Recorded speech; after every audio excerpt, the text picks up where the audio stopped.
Ayan guys, ito yung aking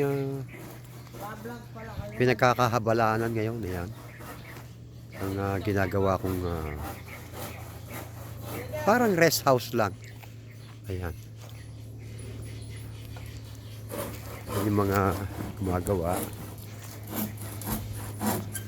Siya.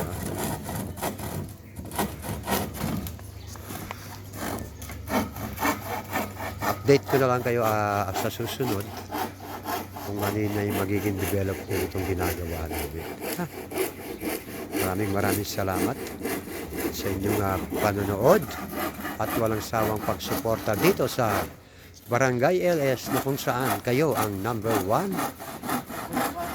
sa puso ni Pretty Sexy Gandang Supremo. Ayan. Okay.